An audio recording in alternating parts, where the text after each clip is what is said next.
mentioned the Progressive Caucus, and certainly this program has a lot of interest in that.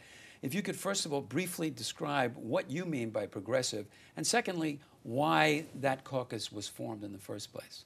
Well, we have a new. It's really been interesting this new term. We have a lot of new council members. A lot of them are activists, come from union backgrounds or just grassroots activism, and as so, opposed to the political clubhouses. Well, I mean, you know, yes. I mean, they're very young, and there are a lot of young people that are in the council with a lot of new ideas and new energies. We've had a great relationship with Speaker Quinn. She's been a great leader in the council. But there were a group of us that were coming in that just felt that we had a certain affinity with regards to issues, and that we wanted to just be able to really come together and have conversations, public policy discussions, maybe focus in on some key issues, provide some additional analysis on it, and make some recommendations. So what's the progressive mean in that case? The progressive is basically that we're looking at the fair share aspect, that in the city of New York, that we got to make sure that the working class and the working poor are really, really factored seriously in whatever decisions are being made. We feel, and I feel that in the past, 4 years, as being a one-termer, in my experience, that this administration has been very focused on the development side, really giving a lot of tax benefits and benefits to corporations, but at the expense of the working class and the working poor. I have legislation right now, for instance, that is saying that any entity that receives public subsidy to some extent, that the city leases land, leases a building, or any entity that receives more than a certain amount of money from the city of New York, then building service workers, which are the porters, the janitors, et cetera, need to be paid a prevailing wage. He's against that. That's one of the big fights right now. Correct. Yes. He's against that. There's another bill that was introduced yesterday by two of my colleagues, Coppell and Palma, that basically says that any development project that receives any type of subsidy from the city should be paying a living wage to all of the workers that are part of it.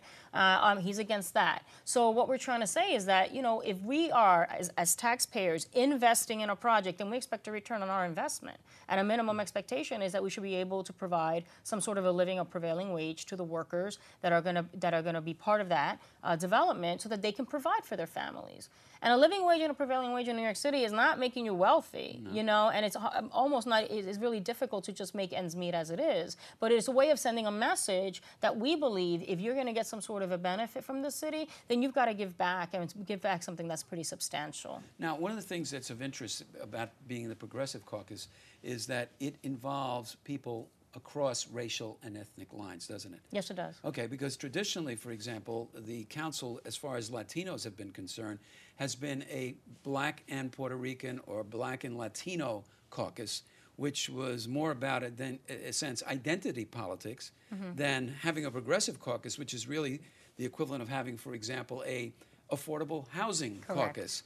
Is that a transformation that you see actually taking it's more place? ideology-based, kind of like, it's looking at it from the Progressive Caucus standpoint. It is really about, the public policy issues, and looking at legislation, and looking at issues that unite us. So it is new. I mean, it's a new concept. I know it's been very of interest to the media. They seem to be interested in this. And again, we've developed we've done a survey, for instance, during this budget cycle, asking people to answer our survey about where these are the cuts that are being proposed, how would you prioritize it?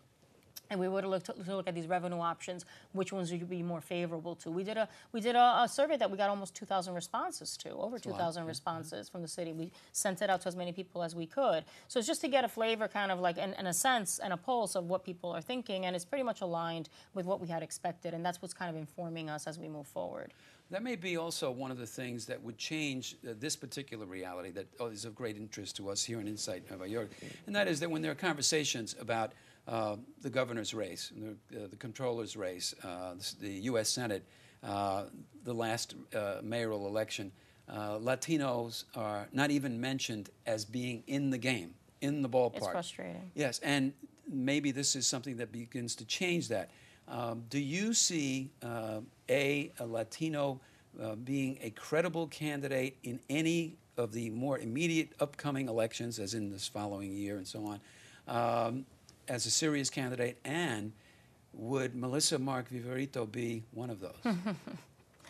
You want to answer the last one no, first? not. I'm happy where I am. I think. Yeah, but you're term limited, and I mean, assuming that the city charter commission of the mayor Correct. is going to reimpose term limits. Right. Then that those conversations would have to happen. But I'm very honest and genuine when I say that I did not come into politics. It was not something that I had aspired to do, so to speak. I was an activist. You I was fell in the into union. it? I did. I was active. I was never afraid of speaking my mind. An organizer at heart. That's how I got to where I was in terms of the union and working with Dennis Rivera and others. Having worked with our Secretary of State Lorraine Cortez Vasquez and Aspida of New York.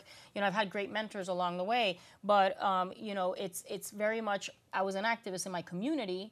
And people approached me and asked me to consider this position. And I did. And so it was with that interest of really helping my community, really having a voice, making sure El Barrio, East Harlem, making sure the South Bronx, the West Side was at the decision-making table.